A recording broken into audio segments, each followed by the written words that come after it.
Sa ibang balita naman po tayo, iniimbestigahan na ang pagkamatay ng isang estudyante sa Antipolo, Rizal, ilang araw matapos umano siyang sampalin ng kanyang guro. Balitang hatid ni Bam Alegre. Pumanaw kahapon ng umaga ang isang grade 5 student sa isang ospital sa Marikina. Ilang araw na siyang comatose sa intensive care unit ng ospital. Dinala siya sa ospital matapos idaing ang sumakit niyang ulo. Sumbong ng 14 anyos na si Francis J. Dumicab sa kanyang ina bago siya bawian ng buhay. Sinaktan umano siya ng kanyang guro sa kanilang paaralan sa barangay Kupang, Antipolo, Rizal. Sabi po ng anak ko, Teacher, ang iingay po nila. Sabi nung anak ko, sabi ni teacher, gusto mo ba't ikaw makisali ka rin? Sabi ni teacher. Tapos nung naupo siya, pinalikan siya ni teacher, hinila siya sa uniform. Tapos nung hinila siya sa uniform, sinambunutan siya. Pagsambunot sa kanya, sinampal siya. Nangyari raw ang pananampal ng kanyang Filipino subject teacher noong September 20. Matapos nito, hindi na raw nawala ang pananakit ng kanyang ulo, partikular sa may kanang tenga. Nawalan daw ng balanse si Francis J. at nakaranas din ng pagsusuka. Noong September 26, isinugod na siya sa ospital at kalaunay na comatose. Nagsagawa ng follow-up investigation ng pulisya. Nakausap na raw nila mismong guro na inirereklamo, pati ng ilang saksi na makaklase ng biktima.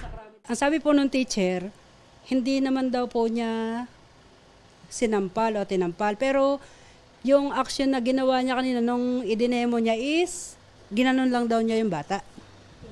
Apo, according po dun sa mga bata is, hinawakan daw po sa damit, then nahawakan sa buhok, saka po natampal. Nagpunta rin daw ang nanay ni Francis sa paaralan isang araw matapos ang umano'y pananampal.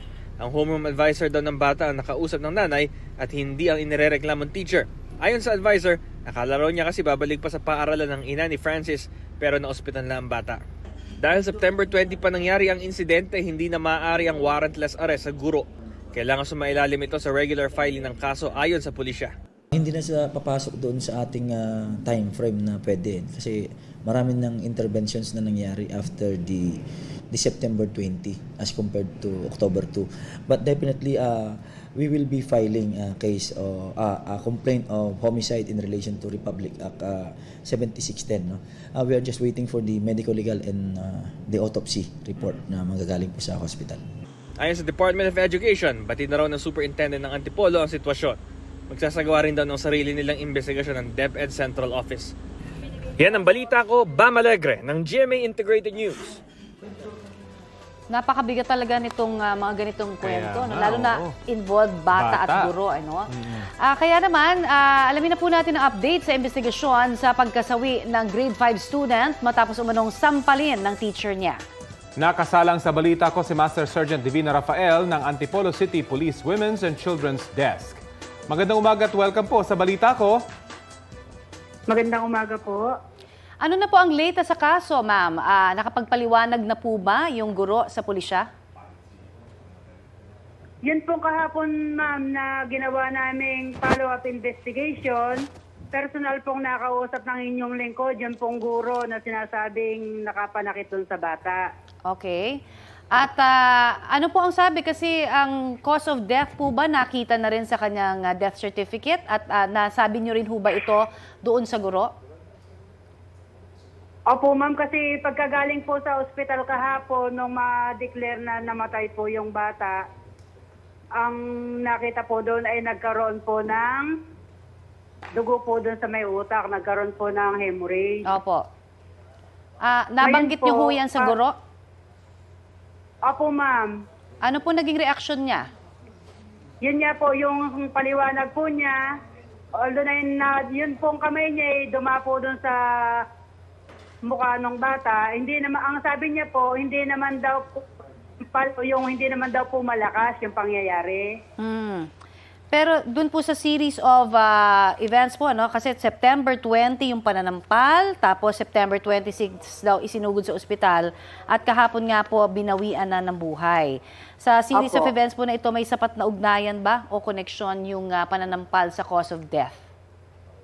Yun po yung aalamin po, ma'am, sa paglabas po nung magiging result sa autopsy po. Opo. Saka po yung pagdating po natin kung mapail na po ikaso, paggulong po nito sa korte, yun pong doktor na siyang tumingin po sa bata. Siya rin po ang magte-testify at magpapaliwanag kung ano po ang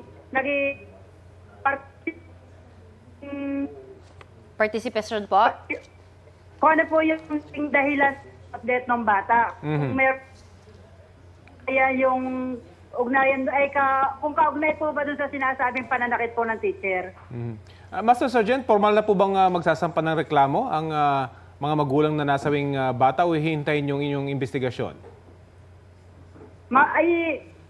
Desidido pong magsampa ng demanda po yung mga magulang. Ngayon po ay kukumpletuhin lang po namin yung mga kinakailangan dokumento, pati po yung mga salaysay ng witnesses, sir. So ano pong posible maging kaso sa pananakit nitong guro? Sir, yun po sa nangyari dahil yung po ang biktima ay pumanaw na, papasok na po yan sa homicide po ngayon. Homicide in relation to RA 7610 po, gawa ng minor de edad po yung biktima. Ano po status ng teacher? Monitored naman po siya at nakikipag-ugnayan naman sa inyo? Ang huling pakipag-ugnayan po is yung pagpunta ko po sa school kahapon, siya po ay nasa kustodiya po ng kanilang principal. Okay. Sa mga ganitong kaso, anong SOP po na kailangan gawin ng mga magulang o guardian? Maging ng eskwelahan siguro sa mga ganitong insidente para agad maaksyonan. Sa pulis po agad kaya lalapit or sa principal, ano ho ba yung SOP? Kahit sa mga magulang at sa mismong mga estudyante kapag sila ay sinaktan? Gaya po nung sana po, sir, yung ganito, kung may nasaktan po, di po ba yung mga guro ay tinatawag natin pangalawang magulang ng mga bata pag nasa eskwelahan po? Na yun naman pong sa sitwasyon po noon ay nakita ko po, hindi naman po nagkaroon ng pagkukulang. Dahil ang magulang po ay nagtungo rin po sa paaralan para malinawan sana yung nangyari. Dangan nga lang po, hindi po nagkaharap yung teacher saka yun pong nanay ng bata. Pasok din po ito doon sa Republic Act natin na Women and Children's Protection Act. Ma'am? Sa RA 7610 po, ma'am. Yes po, pasok din siya. Okay, so Apo. Okay, so yan po ang ating antabayanan na lamang sa Abangan mga po natin susunod. yung pagsasampa po ninyong kaso. Maraming salamat po. Apo, maraming salamat po. Si Master Sergeant Divina Rafael ng Antipolo City Police Women's and Children's Desk. Ay, ito, naku, malungkot po na ito, balita natin, ano, pero makiki-update po tayo sa pagkamatay naman ng grade 5 student matapos umanong sampalin nga ho ng kanyang teacher. Bumisita na ang School Division Superintendent ng Antipolo sa eskwelahan at may balita live si Jonathan Andal. Jonathan? Connie, Rafi, nagpunta rito kanina sa Peña Francia Elementary School sa Antipolo City yung School Division Superintendent ng lungsod para mangalap ng impormasyon tungkol sa pagkamatay ng grade 5 student dito matapos umanong sampalin ng kanyang teacher. Hindi nagbigay ng detalye yung DepEd Antipolo sa kung ano ang napagmitingan at sino-sino ang kanilang kinausap. No comment din daw sila sa detalye ng kaso at sana raw respetuhin ang kanilang duty of confidentiality. Ang masasabi lang daw nila ngayon ay may bubuuin ng fact-finding investigation team na manggagaling daw sa DepEd Central. Sinubukan natin ngayong makapasok sa eskwelahan para makapanayam ang principal at ang inaakusahang guro pero hindi raw pwede, sabi ng bantay rito. Pero kaninang umaga nakapanayam na kasamahan natin sa Super Radio na si Mark Makalalad, ang principal dito, at base raw sa paliwanag ng guro, hindi naman daw talaga niya sinampal, kundi tinapik lang umano nito ang pisngi ng bata. Sabi naman ng Antipolo Police, isa sa ilalim sa autopsy ang bangkay ng 14 anyos na estudyanteng si Francis J. Dumica. Connie, Rafi? Maraming salamat, Jonathan Andal. Balita ko, may tututukan kayo tuwing 11 a.m. sa GTV. Alamin ang mahalagang balita at impormasyong dapat nyong malaman sa Balita Ko tuwing Lunes hanggang Biyernes. Mag-subscribe din sa GMA Integrated News sa YouTube.